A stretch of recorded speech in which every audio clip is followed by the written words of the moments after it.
My family believed my sister's lie, disowned me and let me rot. Now they want me to save them from homelessness. So I let them lose everything.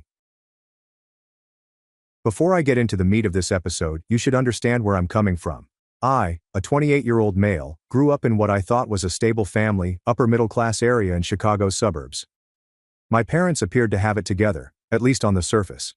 Dad worked as a financial advisor at a respected firm downtown, earning a solid living for our family. Mom worked part-time as a realtor, but she was more concerned with maintaining the family image, which entailed participating in every community group available and ensuring that our family looked great on Christmas cards. I was their biological son, the golden lad who did everything correctly. Straight A's without much work, naturally athletic and courteous to adults. I wasn't ideal by any means, and as a teenager, I got into a lot of problems, such as sneaking beers with friends and throwing the occasional loud party. But nothing significant. Nothing that would jeopardize the family reputation my mother fought so hard to uphold. When I was 10, they adopted Lily, a 3F at the time, because Mom had always wanted a daughter. I recall the day they brought her home, a tiny little thing with large brown eyes who had everyone wrapped around her finger in minutes. And I'll admit it, I was a bit of a jerk to her at first. Suddenly, I was no longer the center of attention. Everything revolved around Lily's first day in preschool, her dance recital, and her adorable new costume. Looking back, it was typical sibling envy, but at the moment, I felt supplanted. As we grew up, I thought we had a good sibling relationship. Nothing extraordinary, just average. We fought occasionally, but I was always looking out for her. When she was in second grade, a child began yanking her hair and pushed her on the playground. I was in ninth grade at the time, and I remember walking her to elementary school one day and having a pretty clear chat with the little punk. Nobody messed with her after that.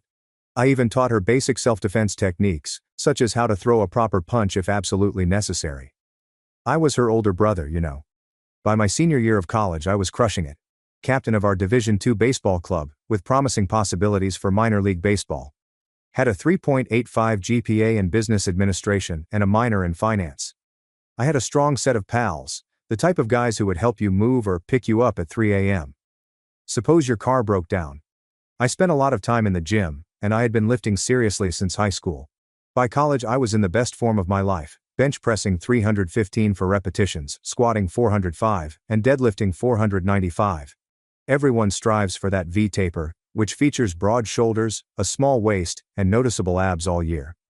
I'm not trying to sound pompous here, simply painting a picture of where I was in life. I dated a couple girls seriously throughout the years, but nothing lasted. To be honest, I was mostly thinking about my future. Dad had connections at many Chicago area investment businesses, and following graduation, I was scheduled to begin a management training program at one of the largest. My plan was simple.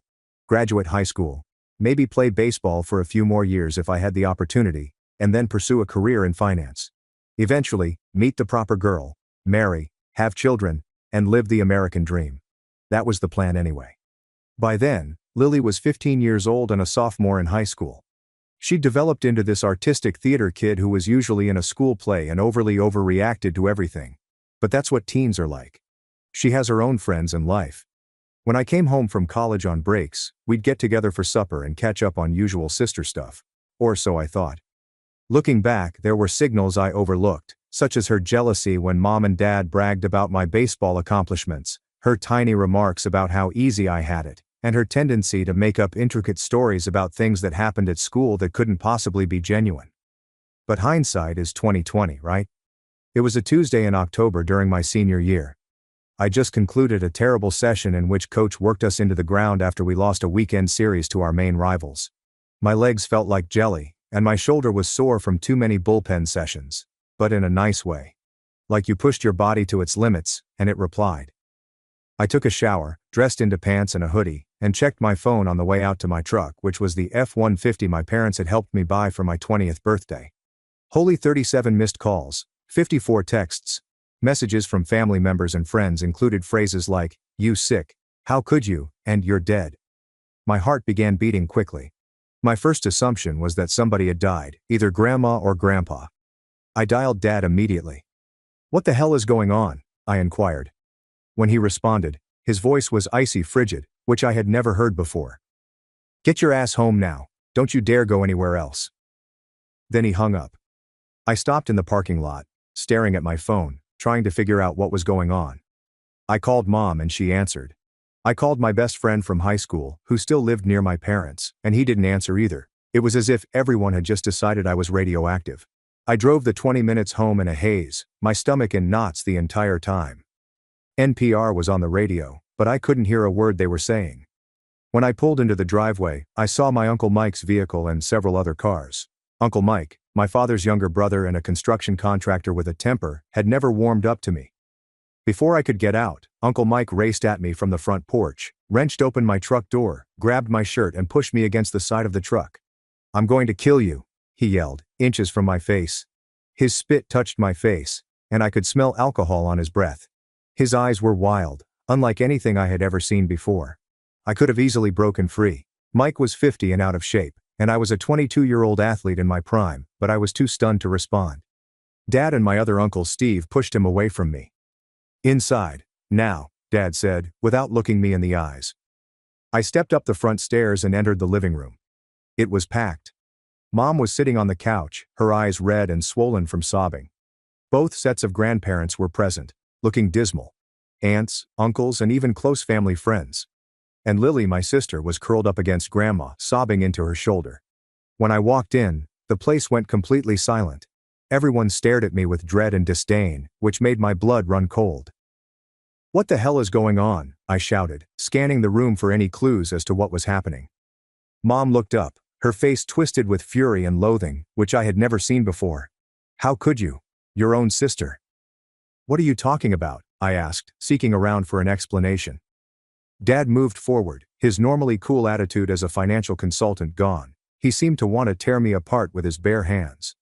"Lily told us everything, about how you've been coming into her room at night, for years." The accusation struck me like a freight train. I could not breathe. The room began spinning. "What? That's insane. I never touched her." Lily was sobbing harder now. "You said no one would believe me. You said you'd hurt me if I told you. You said it was our secret." "That's..." I screamed, my amazement giving way to rage. "I've never said that. I've never done anything to her. What the hell is going on?" Uncle Mike lunged at me again, but was stopped by Dad and Uncle Steve. "My buddy's a cop. You're going to prison, you piece of sauerkraut. They're going to love you there." I attempted to explain myself and show them how ludicrous this was, but it was like talking to a stone wall. Nobody was listening. Lily started remembering more facts and making up stuff that never happened. She claimed I first touched her when she was 10 and I was home from high school for Christmas vacation. They claimed it had happened countless times since then. I said I would hurt her, Mom and Dad, if she told anyone. She lied about everything she said, but they were all nodding, comforting her, and glaring at me. It felt weird, like I'd slipped into an alternate reality where everything was reversed. Then Dad snapped. He had always been controlled and never violent. But something broke in him. He stepped straight up to me and delivered a right hook that would make heavyweight boxers proud. Caught me square in the jaw, and I fell, tasting blood where my teeth had sliced into my cheek. "Get your things and get out. You're no son of mine," he shouted, standing over me and flexing his hand. Mom had already packed some of my clothes into trash bags. They were near the door. Dad grabbed my wallet and took out all of the cards with his name on it, including credit cards and health insurance. "Dad, please. This isn't true," I begged as blood dripped from my broken lip. "You've known me my whole life. You know I would never do something like this." He grabbed my shirt, hauled me to the door, and flung me down the front steps. I landed hard on my shoulder and felt something crack, which turned out to be a slight separation. The packages of clothing followed. Then my baseball gear. "If you ever come near this family again, I'll kill you myself," he said, slamming the door. I sat on the lawn, blood on my face, shoulder hurting, and neighbors peeking through windows at the ruckus. My entire existence had just collapsed in less than an hour. That night I sat in my truck in the baseball field parking lot, trying to understand what had occurred. Couldn't sleep. I kept repeating the scenario, trying to figure out how Lily could do this, and how my parents could trust her without questioning it. By morning my jaw was swollen and purple, and my shoulder hurt so much that I could hardly move my arm. I called a teammate, Ryan, and he let me crash on his couch for a week. His roommates were not happy about it, but they tolerated me.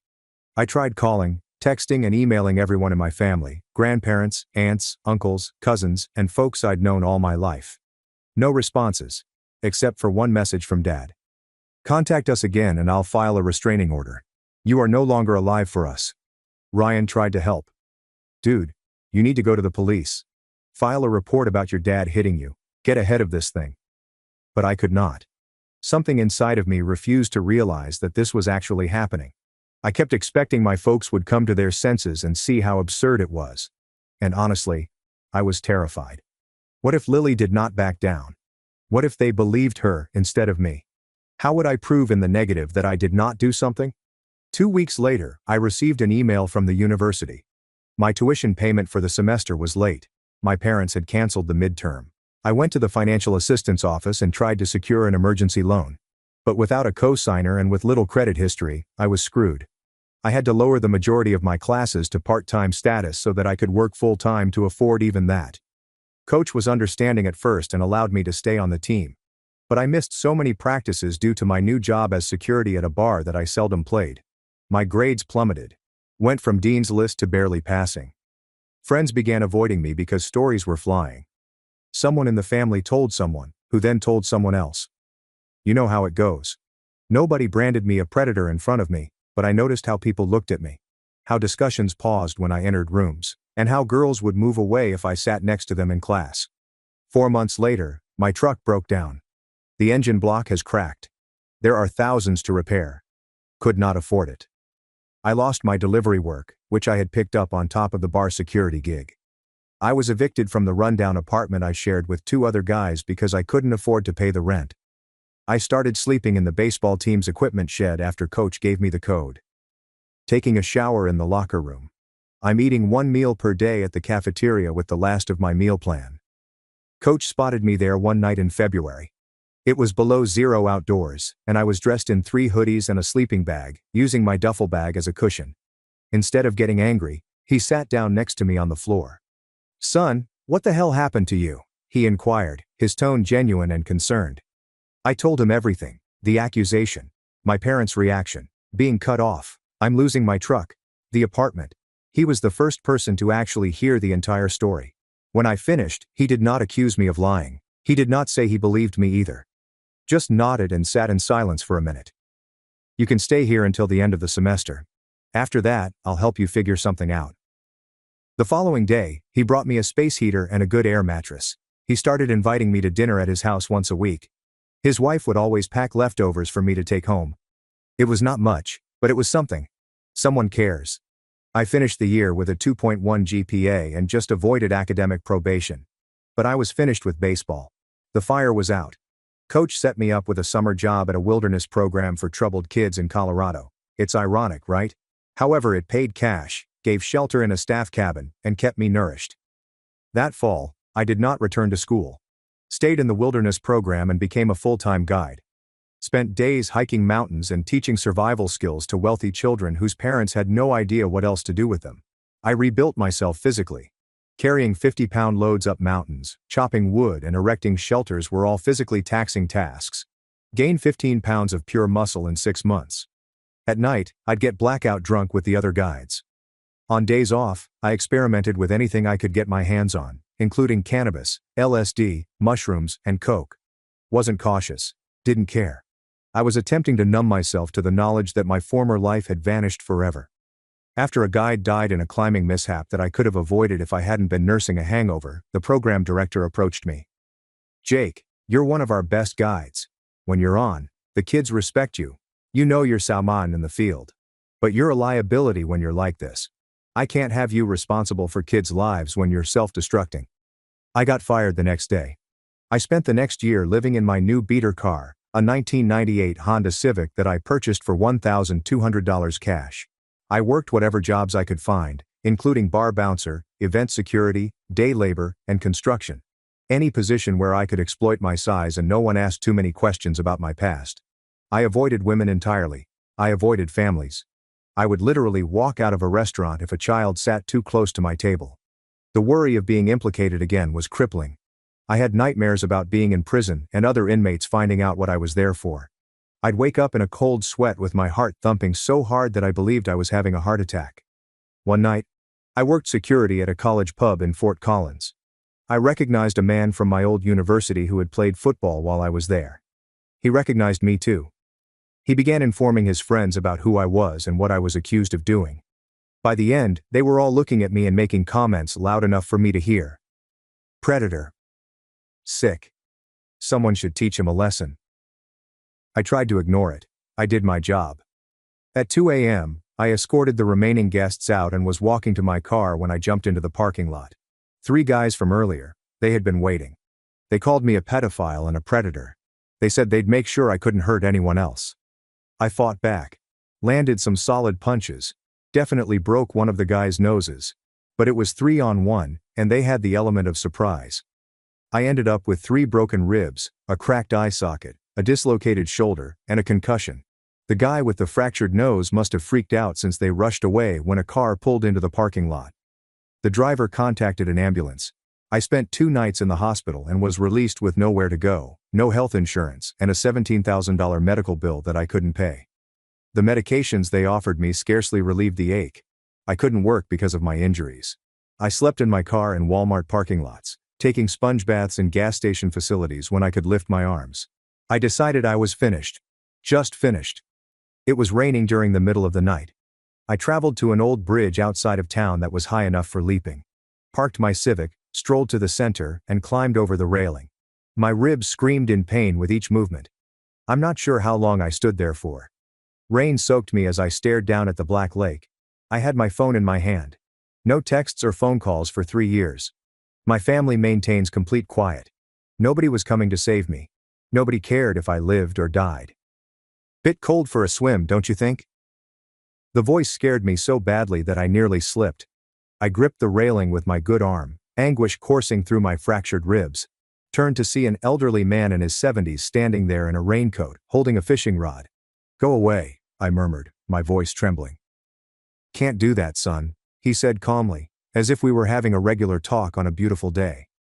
See, if I go away and you jump, that makes me responsible in a way. It's not your problem, it became my problem when I saw you. That's how life works. He moved closer, not menacing, but steady. My name's Frank. Retired Marine Corps. Seen plenty of men at their breaking point. You want to tell me what's got you standing on the wrong side of this railing? You wouldn't understand. Try me. I'm not sure why, but I told him everything about the charge, getting thrown out, and the previous 3 years. Maybe because I assumed I'd die soon anyway. Perhaps because he was a stranger who didn't immediately treat me like a monster. Maybe because something in his eyes reminded me of my grandfather, the only person in my family who would have believed me if he hadn't been suffering from dementia. When I finished, he simply nodded, just like my previous coach did. Then he said something that I will never forget. Son, you've been carrying this alone long enough. Put down the weight for one night. Come have a hot meal, dry clothes, and we'll talk about it with clear heads tomorrow. Why would you help someone like me? You don't know if I'm telling the truth. Frank's eyes were acute, even in low light. Been reading men's faces for 50 years, in combat and in peace. You're either telling the truth, or you're the best damn liar I've ever met. Either way, death is permanent. Food isn't. I could have ignored him. Could have jumped anyway. Sometimes I wonder why I didn't. But something about his conviction, his calm in the face of my storm, compelled me to climb back over that rail. Frank's home was small, yet tidy. Everything was done with military precision. Books were neatly positioned on shelves, and shoes were parallel to the entrance. He offered me dry clothes belonging to his son, who had died in Afghanistan 10 years prior. He made me take a hot shower while he cooked. That night, I fell asleep on Frank's couch. Actually, I slept for the first time in what seemed like years. The next morning, he prepared me breakfast, eggs, bacon, and coffee so strong it might rouse the dead. He then offered me a job. He claimed to own a small security agency that provided executive protection, event security, and other specialized services to rich clientele. We needed a young, robust guy who could follow orders and keep his lips shut. Why would you trust me with something like that? I requested an explanation. You just met me. I was about to kill myself. Frank looked me dead in the eyes. Because a man pushed to the edge, who chooses to step back, has something worth living for even if he doesn't know it yet. And because if you screw me over, I know exactly how to find you. For the next 6 months I resided in Frank's guest room while working for his company. He was a hard ass at 5 a.m. Workouts, tight regulations, and no alcohol on work nights. Made me go to the doctor for my injuries. He paid the bills himself, stating I'd repay him once I got back on my feet. But he was fair. They paid me generously. They taught me about finance, investing, how to dress and interact with clients, and how to be professional again. He also insisted that I see a therapist, an old Vietnam vet pal of his who specializes in PTSD. I resisted at first, but Frank would not take no for an answer. You got your bell rung, son, not just physically. Need to get your head straight if you're going to work for me. The therapy was helpful. Slowly. Taught me that what happened was not my fault, that I didn't deserve it, and that I wasn't irreparably damaged. After 6 months, I had saved enough money to buy my own house. A tiny apartment. Nothing fancy, just mine. Clean and safe. I began taking business management programs at my community college, as well as some specific security certificates. Frank began to resemble the father I had lost. He never pressured me to contact my family. Never advised that I attempt to clear my name. He simply said, "Some battles aren't worth fighting. Focus on the war building a life they can't take away from you." After a year of working for Frank, he assigned me to oversee security for his niece's art gallery opening. He said it was a favor for his sister, but I now realize he was playing matchmaking. Sophie was not what I expected. Frank had described her as smart as a whip and doesn't take scam arts from anyone, which was correct, but not complete. She was attractive in an unusual way, tall and athletic with bright green eyes that appeared to see right through you. Dark hair was cut in an asymmetrical way that elegantly framed her features. Not conventionally attractive in a magazine cover style, but stunning in the sense that she commands attention simply by being present. We didn't hit it off right away. She assumed I was merely a muscle-bound security guard with no intelligence. I assumed she was a stuck-up art snob. During the event, I overheard her explaining an abstract painting to a possible customer, then rolling her eyes when they left without buying. "Not everyone gets it," I responded, not intending to initiate a conversation. She looked me over and down, taking in my security suit. "And you do?" "Not really. But I'm not pretending to either." She nearly smiled. Almost. Honesty. Refreshing. Throughout the night, I noticed her observing me. Not in a "make sure the security guy isn't stealing anything" manner, but with interest. I was doing my job, scanning the room, checking the doors, and keeping an eye on the more expensive items. Professional, alert, but inconspicuous. She approached me at the end of the night, just as I was finishing up and the last people were leaving. "So, Uncle Frank says you're more than just the muscle." "Your uncle talks too much," I responded. She laughed. It was a genuine nice laugh, not the phony social chuckle I had heard all evening. "Actually, he barely talks at all, which is why when he does, people listen. He says you're going to school." "Business management, yeah. Plus some specialized security certifications." "Interesting combination. Tell me about it." We spoke till 2 a.m., almost everything except my past. She was intelligent, humorous, and challenging in all the right ways. I have traveled a lot. Had strong beliefs on art, politics, and music, but also listened to my point of view. When I eventually explained that I needed to leave because I had an early training session with a new customer, she handed me her card. "I have a security issue at my condo. Locks need upgrading. Maybe you could give me a consultation." It was a clear justification, yet I accepted it. That consultation evolved into dinner, then movie nights, and then weekends together. Sophie was unlike anyone I had ever dated. Fiercely independent, dedicated to her profession, but vulnerable at quiet moments. She had been injured, but not in the same manner that I had been, because pain recognizes pain. For months I avoided discussing my family. When she asked, I made up some hazy stories. They claimed my parents had died in a vehicle accident. That I was an only child. Sophie sensed I was hiding something, but she didn't press. But Frank insisted that I come clean. "That girl is falling for you," he said one day at work as we were organizing security for an impending event. "And you're falling for her. She deserves the truth before it goes any further." He was correct. So, one evening over supper at my flat, I told her everything. The entire terrible story. I expected her to depart. To look at me differently. To suspect that Lily hadn't been lying. Instead, she held my hand across the table and said, "Thank you for trusting me. I believe you." Except for Frank. No one else had said these 3 words to me. I broke down at the dinner table, sobbing like a child. She simply hugged me and allowed me to express myself completely. 2 years after we met, I proposed. Did it right down on one knee, in the same area where we had our first actual date, ring in hand, heart racing. Frank led her down the aisle because her own father had died years before. We purchased a little home in a quiet neighborhood. Started creating a real life. I finished my degree and became a partner in Frank's firm. We moved from local security to regional and ultimately national contracts, built a reputation for professionalism and confidentiality. Sophie's artistic career took off. Her work first appeared in big galleries, fetching high prices. We talked about starting a family. I was finally happy. Finally at ease. Nightmares were less frequent. I could be near youngsters without panicking.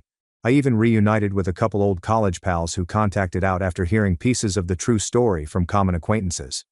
My past life felt distant, like if it had happened to someone else. I still think about my family. I wondered if they had ever doubted Lily's account. If they ever regretted what they did. But I had accepted that chapter as closed. I had a new family now, individuals who picked and supported me. That was sufficient. Or so I thought. It was a random Tuesday in March.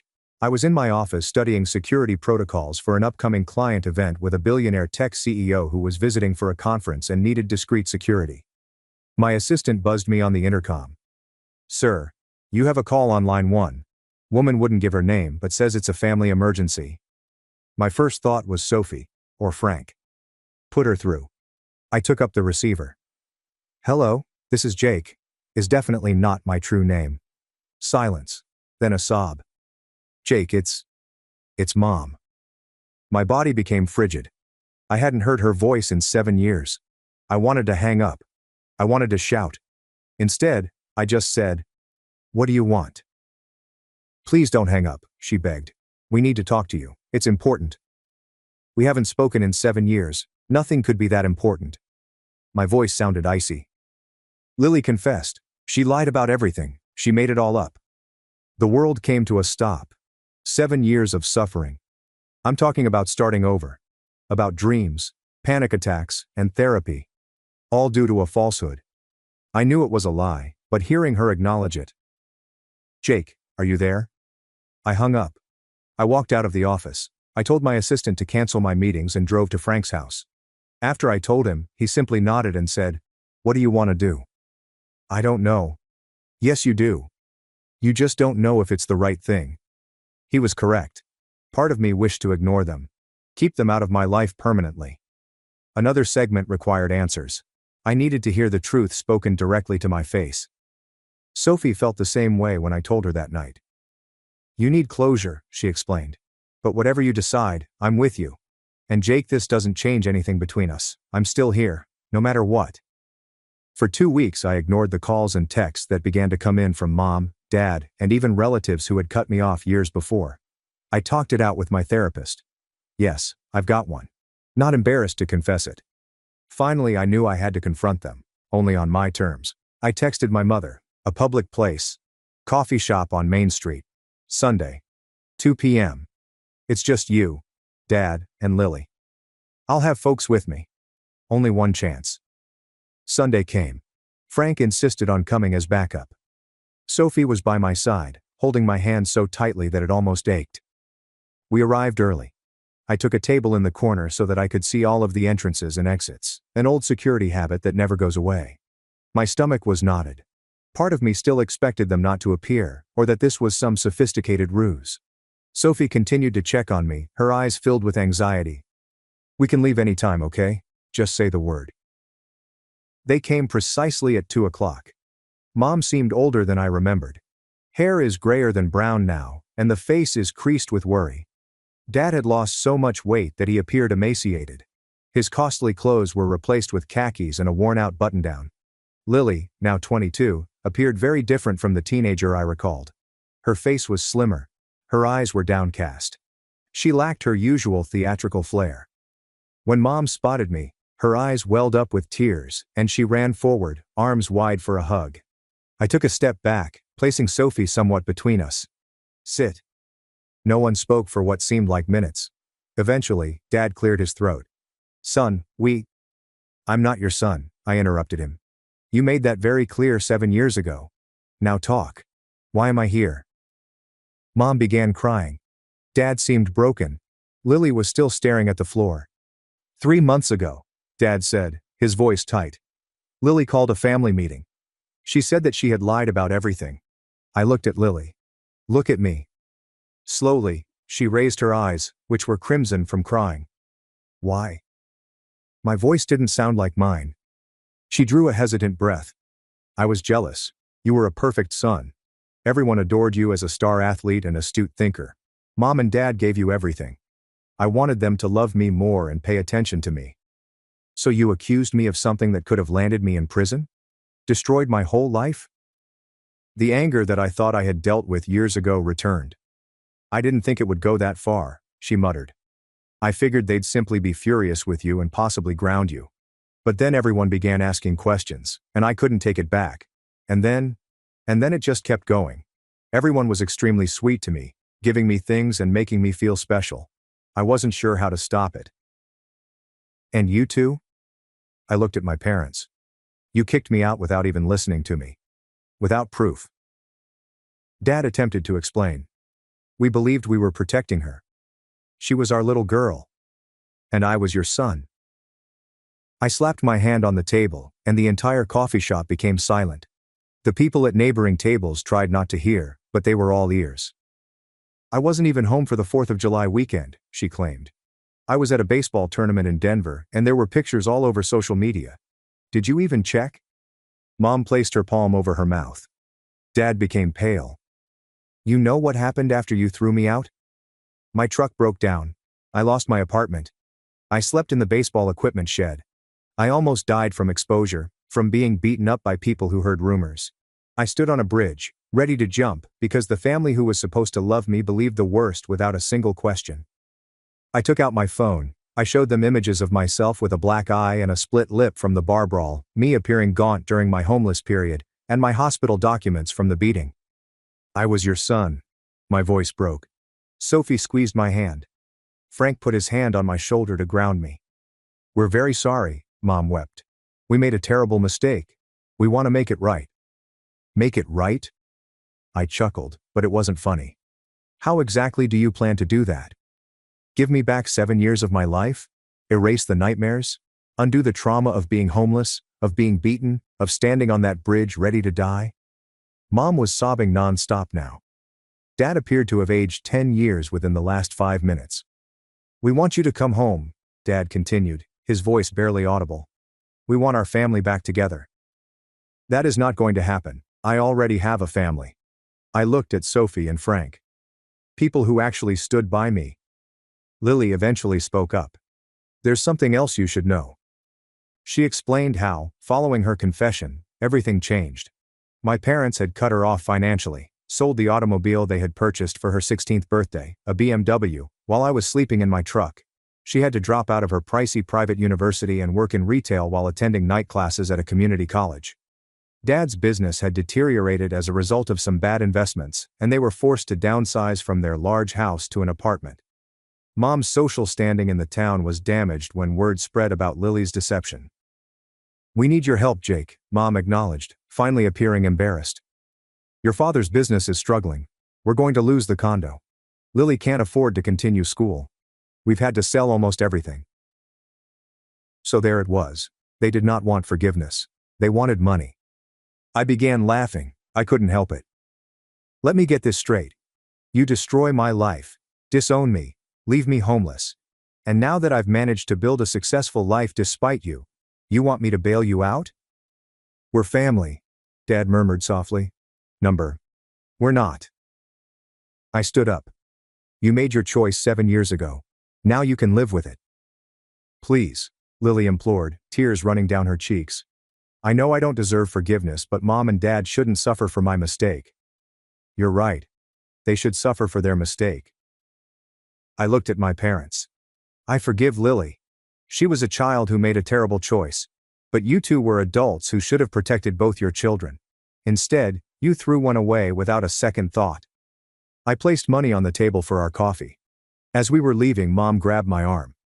Please don't leave it like this. What can we do? What do you want from us?